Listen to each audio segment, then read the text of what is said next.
Now see the causes of cell injury and necrosis. Cell injury થવાના કારણો કયા કયા છે? તો એક છે હાઇપોક્સિયા. હાઇપોક્સિયા એટલે ઓક્સિજન સપ્લાય ઓછો થવો. એમાં ત્રણ કારણ છે: ischemia, hypoxemia, loss of oxygen carrying capacity. બીજું છે free radical damage, chemical, drugs, toxins, infections, physical agents. આ વસ્તુ મેં સમજાવી હતી તમને, બરાબર છે? Immunological reactions, genetic abnormalities, nutritional imbalance. ફરી એ વસ્તુ કહી દઉં, હાઇપોક્સિયા એટલે લોસ ઓફ ઓક્સિજન સપ્લાય, જેમાં આવે છે ઇસ્કેમિયા, લોસ ઓફ બ્લડ સપ્લાય, જેના કારણે ઓક્સિજન ઓછો મળે એને કહેવાય ઇસ્કેમિયા. હાઇપોક્સેમિયા, ઓક્સિજનનું પ્રમાણ ઓછું સેલમાં પહોંચવું.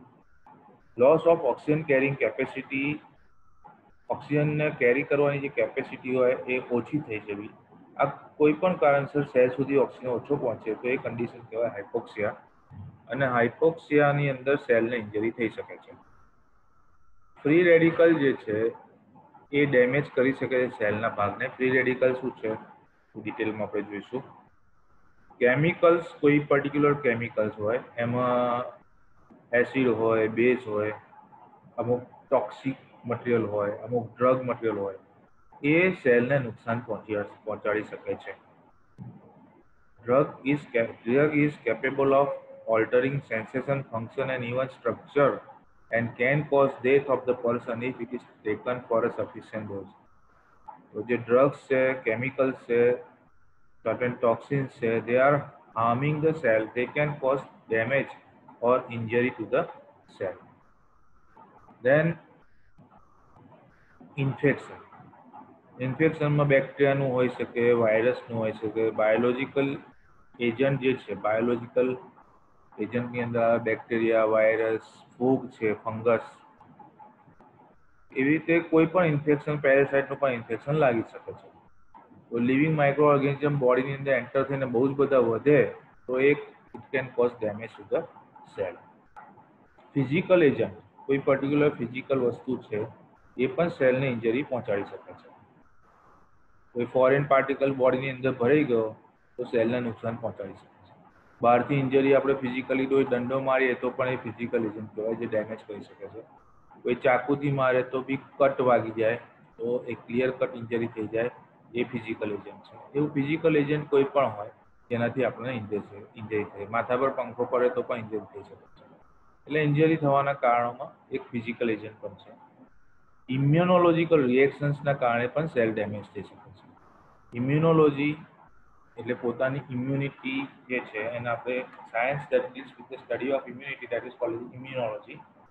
તો અમુક રિએક્શન એવા હોય, ઇમ્યુનોલોજીકલ રિએક્શન એવા હોય જેમાં પોતાના સેલને નુકસાન પહોંચી શકે છે. સર્ટેન જીનેટિક એબનોર્માલિટી, જીન્સનું જે કોડિંગ થયેલું હોય ડીએનએ આરએનએ પર, એ એબનોર્મલ હોય તો પણ પોસિબલ છે કે સેલ ડેમેજ થઈ જાય, અર્લી સેલ ડેથ થઈ જાય. અને ન્યુટ્રિશનલ ઇમ્બેલેન્સ, આહાર, ન્યુટ્રિશન, તમારું ન્યુટ્રિશન છે એ બેલેન્સ ડાયટ હોવું જોઈએ અને એવું મટીરિયલ હોવું જોઈએ કે જે પ્રોપરલી, જે 5 કન્ટેન્ટ આપણા મેઇન છે, પ્રોટીન, કાર્બોહાઈડ્રેટ, ફેટ, વિટામિન અને મિનરલ, એ બેલેન્સ સ્ટેટમાં બોડીને કોન્સ્ટન્ટલી મળવા જોઈએ. પણ એનું ઇમ્બેલેન્સ થાય, ન્યુટ્રિશનલ ઇમ્બેલેન્સ થાય તો પણ એ નુકસાન પહોંચાડી શકે છે, સેલને ડેમેજ કરી શકે છે. હવે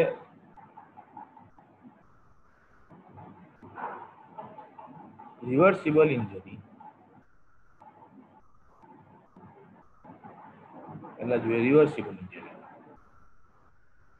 માઇટોકોન્ડ્રિયલ, આમાં રિવર્સિબલ ઇન્જરીમાં શું થાય કે ફરી પાછું રિવર્સ થઈને સેલ પાછો નોર્મલ થઈ જાય, એને શું કહેવાય? Reversible injury. અને ઇરિવર્સિબલ ઇન્જરી એટલે સેલ ફરી પાછું નોર્મલ થાય નહીં, એને કહેવાય ઇરિવર્સિબલ ઇન્જરી. રિવર્સિબલ ઇન્જરીમાં શું થઈ શકે છે? એક તો માઇટોકોન્ડ્રિયલ ઓક્સિડેટિવ ફોસ્ફોરાયલેશન ઇઝ ડિસરપ્ટેડ ફર્સ્ટ. સેલમાં જ્યારે ઇન્જરી થાય તો સૌથી પહેલું શું થાય કે જે માઇટોકોન્ડ્રિયા છે એની અંદર જે ફોસ્ફોરાયલેશન થતું હોય છે એ ડિસ્ટર્બ થાય. એના કારણે એટીપીનું સિન્થેસિસ છે એ ઓછું થાય. એટીપી ના હોય તો એનર્જી ના હોય, અને એટીપી ના બને એટલે કારણ કે સોડિયમ પોટેશિયમ એટીપીએસ પંપ છે એ એટીપીથી ઓપરેટ થતા હોય. સોડિયમ ઇનસાઇડ ને પોટેશિયમ આઉટસાઇડ જતું હોય એ એટીપી દ્વારા થતું અને એટીપી જો ના બને, ડિક્રીઝ થઈ જાય એટીપી, તો ડિક્રીઝ સોડિયમ પોટેશિયમ એટીપીએસ પંપ. તો ગેઇન ઓફ ઇન્ટ્રાસેલ્યુલર સોડિયમ એટલે સોડિયમ જે છે એ સેલની અંદર જે સોડિયમ પોટેશિયમની જે મુવમેન્ટ છે ડિસ્ટર્બ થવાના કારણે સેલની અંદર શું થઈ જશે? સ્વેલિંગ આવી જશે, સ્વેલમાં સોજો આવી જશે. Decrease ATP dependent calcium pump. હવે કેલ્શિયમ પંપ જે છે એ એક્ટિવ ટ્રાન્સપોર્ટ કરવા માટે એટીપીનો ઉપયોગ કરતા હોય છે.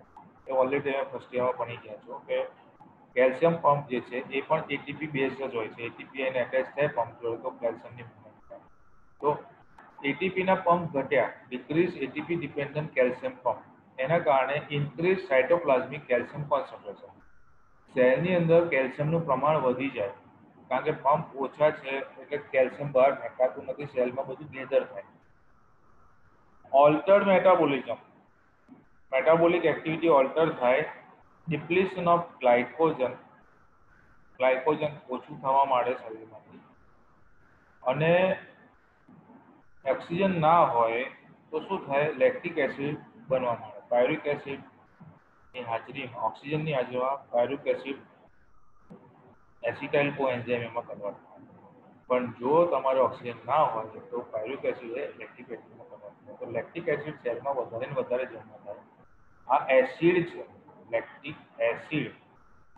અને એસિડ હોય એટલે પીએચ શું થાય? ડાઉન જાય. Decrease pH. સેલનો પીએચ શું થઈ જશે? ઘટી જશે.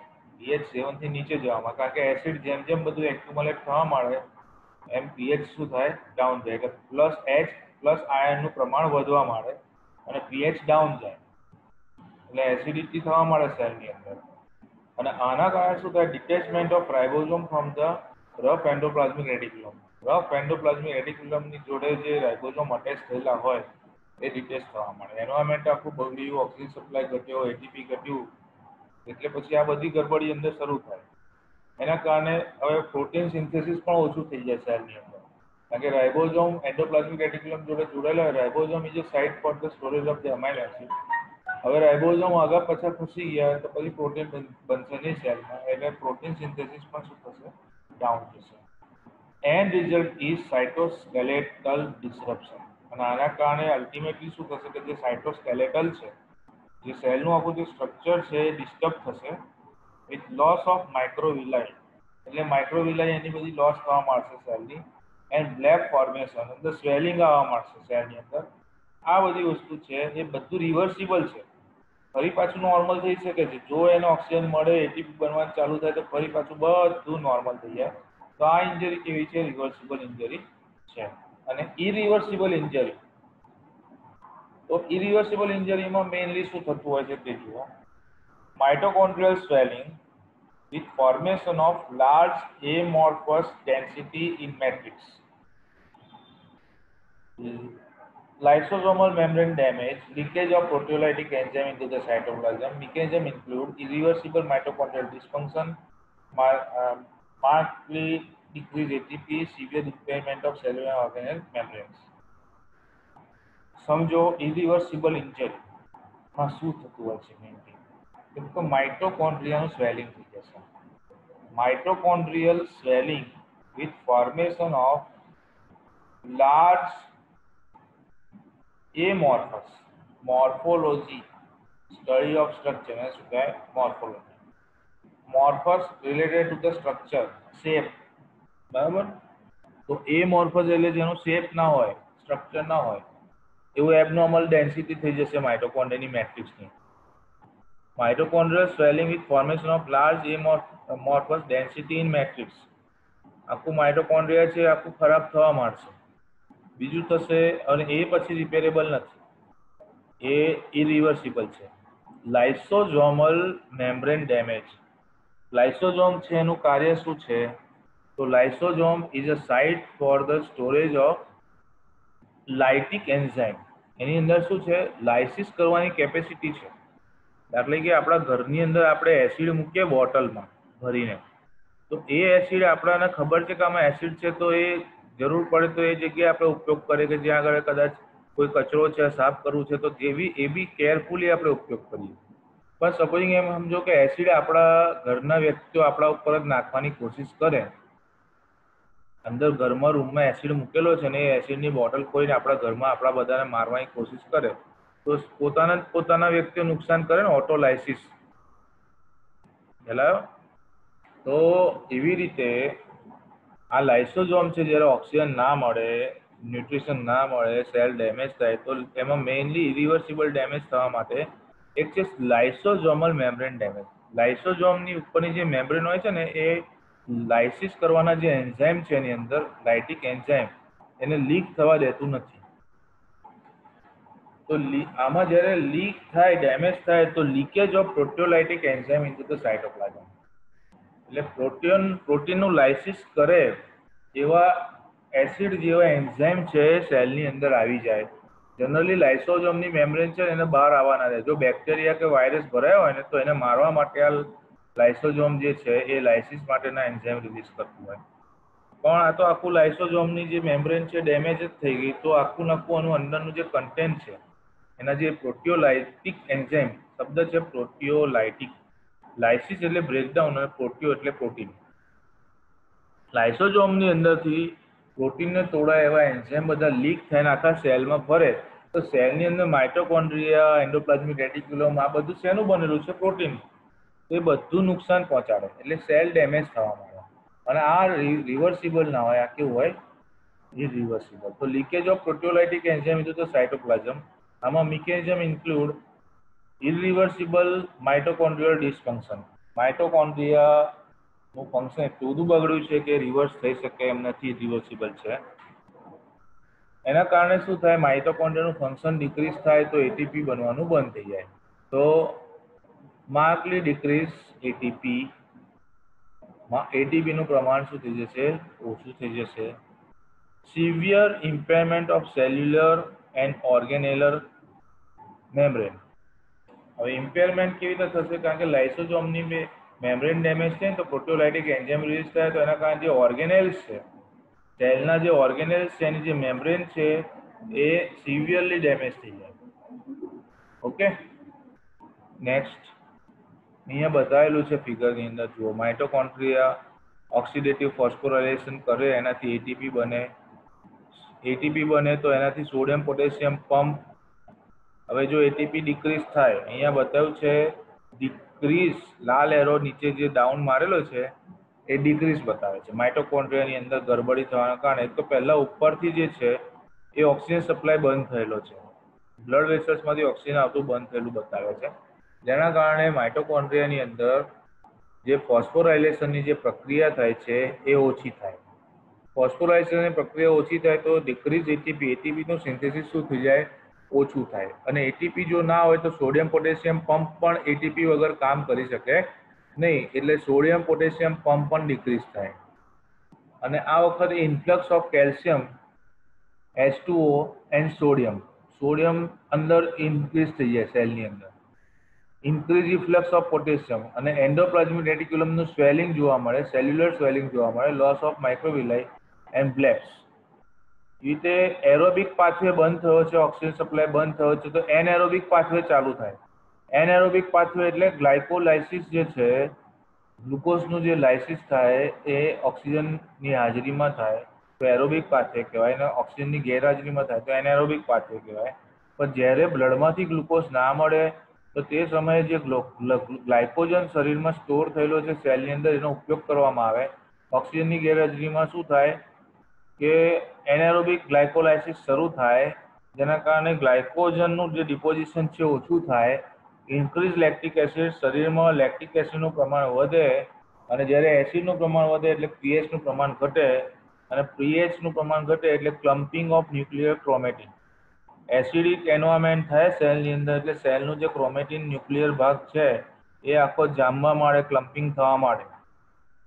પછી ડિક્રીઝ એટીપીના કારણે રાઇબોઝોમ છૂટા પડી જાય એન્ડોપ્લાઝમિક રેટિક્યુલમથી, એટલે પ્રોટીન સિન્થેસિસ ઓછું થઈ જાય અને આના કારણે લિપિડનું ડિપોઝિશન થાય. આ એક છે જે વસ્તુ આપણે પહેલાં બોલ્યા એ જ વસ્તુ ફિગરમાં સમજાવેલી છે. આ એનું માઇક્રોસ્કોપિક એપિયરન્સ છે, જે માઇક્રોસ્કોપમાં સેલ કેવો દેખાય ડેમેજ થાય. હવે સેલ ઇન્જરી. અવાજ સંભળાય છે મારો બધાને? Yes, sir. Okay. Cell injury, membrane damage, and loss of calcium homeostasis are most crucial. સેલને ઇન્જરી થવાનું મેઇન કારણ છે સેલ મેમ્બ્રેન ડેમેજ થવી અને કેલ્શિયમનું જે લેવલ છે એનું જે હોમિયોસ્ટેસિસ છે જે બેલેન્સ છે ડિસ્ટર્બ થવું. Some model of cell death suggest that a massive influx of calcium causes cell death. અમુક મોડેલો જે આ લોકોએ સ્ટડી કર્યું છે એ લોકો એવું સજેસ્ટ કરે છે કે બહુ જ કેલ્શિયમ સેલમાં ભરી જાય તો એ સેલ્યુલર ડેથ થવા માટે જવાબદાર છે. મેસિવ ઇન્ફ્લક્સ, કોઈ બી વસ્તુ બહારથી સેલની અંદર આવે એને કહેવાય ઇન્ફ્લક્સ અને બહાર જાય તો એને કહેવાય efflux. Massive influx of calcium causes cellular death. Too much cytoplasmic calcium, સાઇટોપ્લાઝમમાં કેલ્શિયમ જો બહુ વધી જાય તો શું થાય? તો ડીનેચર્સ પ્રોટીન. બહુ જ કેલ્શિયમ શું કરે? ડીનેચરેશન એટલે એનું શેપ બગાડી નાખે પ્રોટીનનો. પોઈઝન્સ માઇટોકોન્ડ્રિયા, બહુ જ કેલ્શિયમ વધારે એ માઇટોકોન્ડ્રિયા માટે પોઈઝન જેવું કામ કરે. અને ઇનિબિટ સેલ્યુલર એન્ઝાઇમ, અને કેલ્શિયમ બહુ વધારે હોય તો સેલના એન્ઝાઇમને ઇનિબિટ કરે એટલે બ્રેક પાડે. ફરી વસ્તુ હું રિપીટ કરું છું, જુઓ. સેલ ઇન્જરી થવા માટે મેઇન કારણો છે membrane damage and loss of calcium homeostasis are most crucial. Some model of cell death suggest that a massive influx of calcium causes cellular death. Too much cytoplasmic calcium denatures protein, poisons mitochondria, inhibits the cellular enzyme. બીજો ફિગરમાં બતાવેલું છે, જુઓ. આ reactive oxygen species જે છે એ બતાવેલું છે અહીં કાઢે.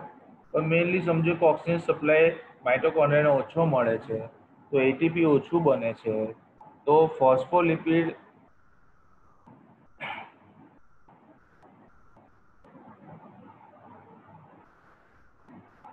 એક મિનિટ.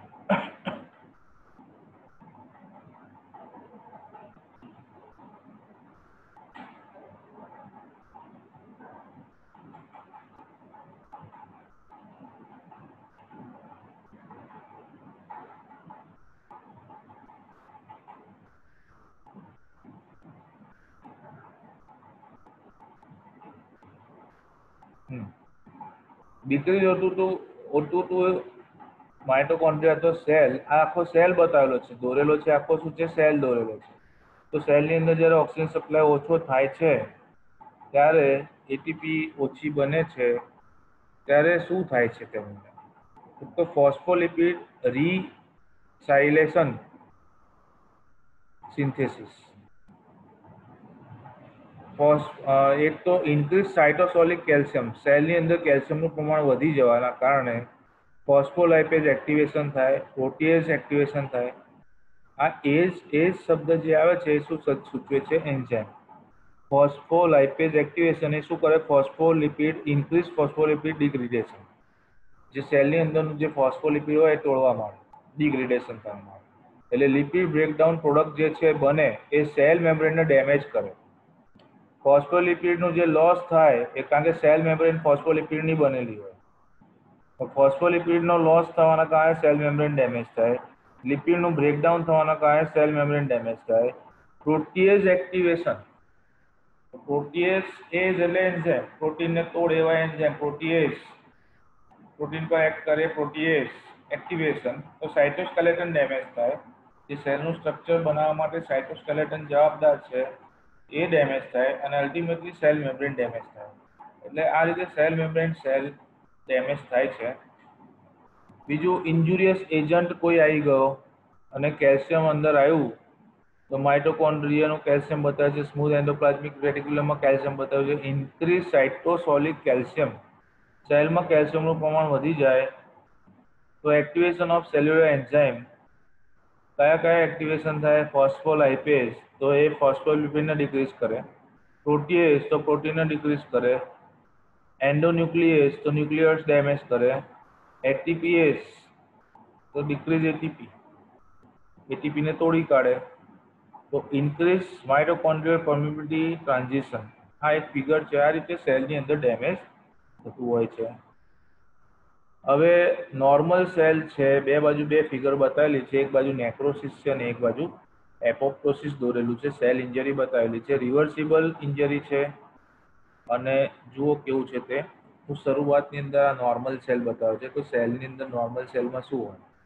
તો એક સેલ મેમ્બ્રેન હોય, સાયટોપ્લાઝમ હોય, ઓર્ગેનેલ્સ હોય, ઇન્ક્લુઝન્સ હોય, આ બધું દોરેલું છે.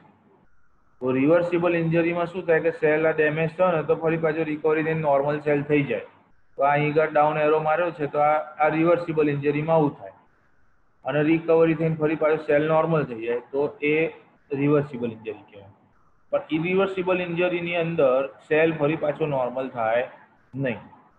તો રિવર્સિબલ ઇન્જરીમાં આ બાજુ બતાવેલું છે. પછી માઇલિન ફિગર બતાવેલું છે. આ બધું swelling of endoplasmic reticulum and mitochondria, તો આ બધું ફરી પાછું નોર્મલ થઈ જાય. પણ જો નોર્મલ ના થાય, ઇન્જરી આગળ વધતી જાય, પ્રોગ્રેસિવ ઇન્જરી વધતી જાય, તો પછી રિવર્સિબલ થાય અને નેક્રોસિસ થાય, એટલે સેલ્યુલર ડેથ થઈ જાય. એમાં જો આ ન્યુક્લિયસના આખા બધા ભૂકા બોલી ગયેલા બતાવ્યા છે, બરાબર.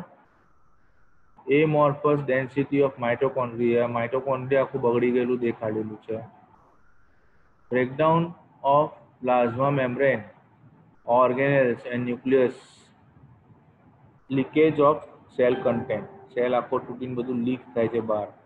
આ સેલનું ડેમેજ થઈ ગયું છે ને બધું લીક થાય છે બહાર. ન્યુક્લિયસ ડેમેજ થઈ ગયું, માઇટોકોન્ડ્રિયા, ઓર્ગેનેલ્સ, એન્ડોપ્લાઝમિક રેટિક્યુલમથી રાઇબોઝોમ છૂટા પડી ગયા છે, આ ડેમેજ થઈ.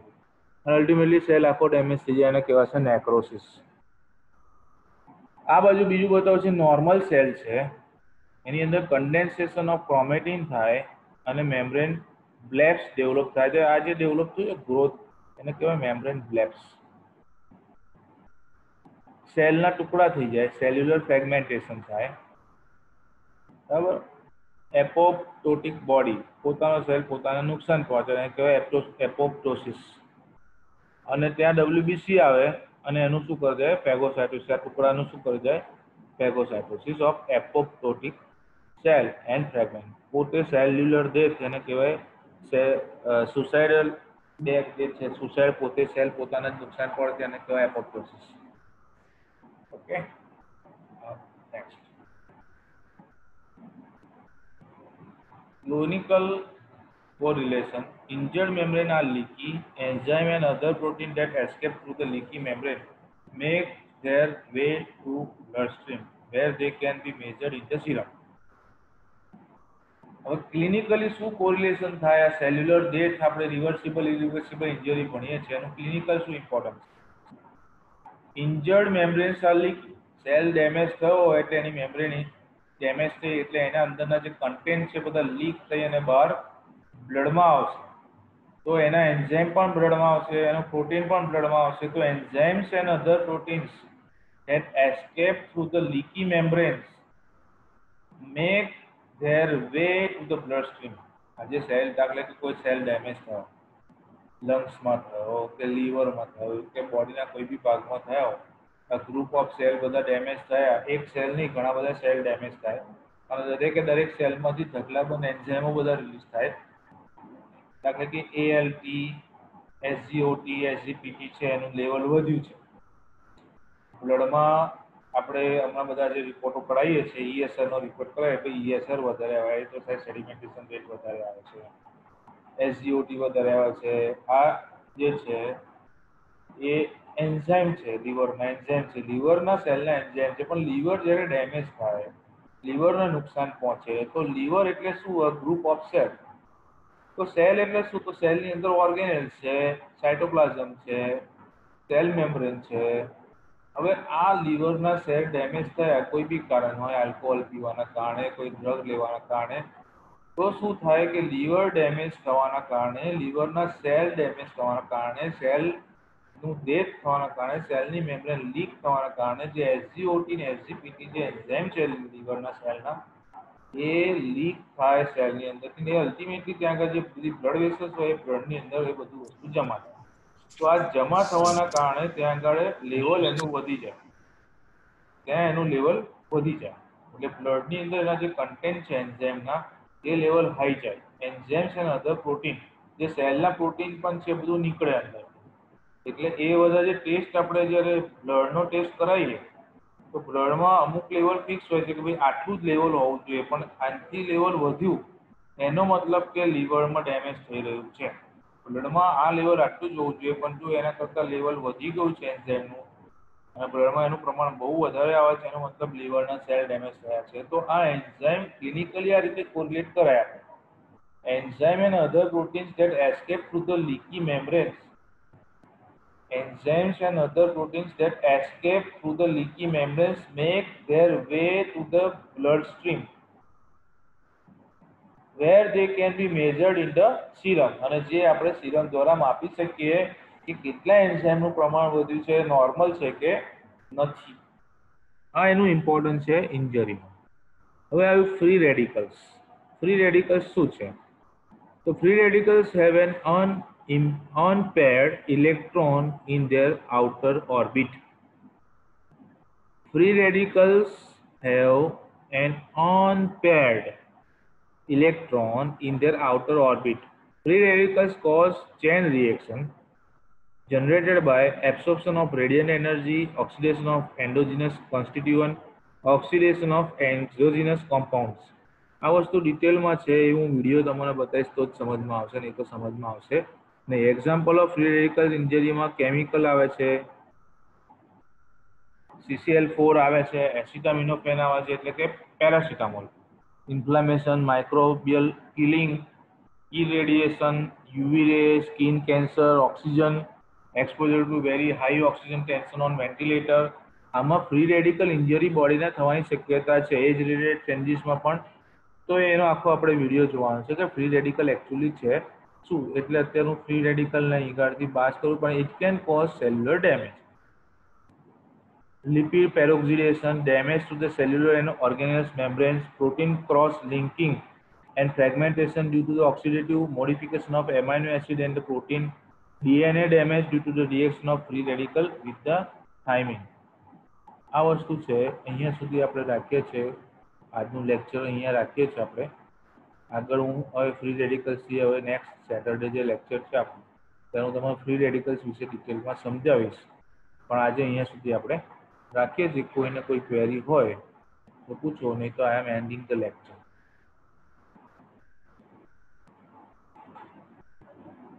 કોઈને કોઈ ક્વેરી હોય તો પૂછો, તો આઈ એમ એન્ડિંગ ધ લેક્ચર. સંભળાયું મારું લેક્ચર? સંભળાયું બધાને? Yes, sir. Okay. Yes, sir. Okay, now I am finishing the lecture. We will take in the next time.